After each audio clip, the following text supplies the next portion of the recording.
జిల్లా కలెక్టర్ ఆదేశాల మేరకు పల్లెకు పోదాం కార్యక్రమంతో సమస్యల పరిష్కారానికి కృషి చేస్తామని మంత్రాలయం నియోజకవర్గం కోసగి మండల స్పెషల్ ఆఫీసర్ డిపిఓ భాస్కర్ అన్నారు. కర్నూలు జిల్లా కోసగితో పాటు కడిదొడ్డి, ఆర్లబండ గ్రామాల్లో కలెక్టర్ ఆదేశాల మేరకు పల్లెకు పోదాం కార్యక్రమంలో భాగంగా ప్రభుత్వ, ప్రైవేటు పాఠశాలలు, అంగన్వాడీ సెంటర్లు, ప్రభుత్వ ఆసుపత్రి, జగనన్న కాలనీలో పరిస్థితిని వారు పరిశీలించారు. కోసగిలోని జిల్లా పరిషత్ బాలుర బాలికల పాఠశాలలు, ఇంటిగ్రేటెడ్ హాస్టల్, అంగన్వాడీ సెంటర్లు, కస్తూరిబా గాంధీ మోడల్ స్కూల్ పాఠశాలలను వారు తనిఖీ చేసి విద్యార్థుల సమస్యలు అడిగి తెలుసుకున్నారు. అందరికీ నమస్కారం.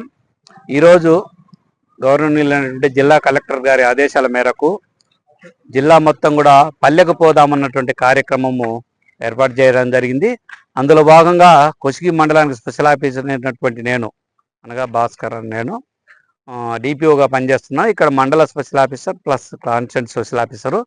ఈ కోసగి గ్రామ పంచాయతీకి సంబంధించినటువంటి ప్రభుత్వ ఇన్స్టిట్యూషన్స్ అన్ని కూడా విజిట్ చేసి అక్కడ ఉన్నటువంటి గ్యాప్స్ కూడా అన్ని ఫిల్ చేసే విధంగా ఇన్స్పెక్ట్ చేయమని చెప్పడం జరిగింది. ఈరోజు ఉదయం నుంచి కూడా ఎంపీడీఓ గారు, తహసీల్దార్ గారు, అదేవిధంగా మండల సిబ్బందితో వివిధ అంశాల మీద పరిశీలించడం జరిగింది. ముఖ్యంగా స్కూల్స్, అంగన్వాడీ స్కూల్స్, అదేవిధంగా హాస్టల్స్, కేజీబీవి మోడల్ స్కూలు, అదేవిధంగా అందులో భాగంగానే హౌసింగ్ కాలనీ, అదేవిధంగా డ్రింకింగ్ వాటర్కి సంబంధించినటువంటి వాటిని కూడా పరిశీలించడం జరిగింది. ఇవన్నీ కూడా రిపోర్ట్స్ తయారు చేయడం జరుగుతుంది.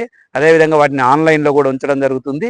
మళ్ళీ డిపార్ట్మెంటల్గా మీటింగ్ పెట్టేసి ఇప్పుడు మేము ఏ అయితే ఐడెంటిఫై చేసామో అవన్నీ వివిధ డిపార్ట్మెంట్లకు సంబంధించినట్టు వారితో కన్వర్జెన్స్ మీటింగ్ పెట్టి ఆ గ్యాప్స్ అన్ని కూడా ఫిల్ చేయడం జరుగుతుంది. సపోజ్ ఇప్పుడు హౌసింగ్ సంబంధించినటువంటి ఇది విజిట్ చేయడానికి వచ్చాము. ఇక్కడ ఉన్నటువంటి ప్రాబ్లమ్స్ అంటే లబ్ధిదారులు ఎందుకు కట్టుకోవట్లేదన్న దాని మీద రిపోర్ట్ సబ్మిట్ చేయడం జరుగుతుంది. ఆ ఇష్యూ మీద హౌసింగ్ డిపార్ట్మెంట్ వారి ద్వారా కలెక్టర్ గారు రివ్యూ చేయడం జరుగుతుంది.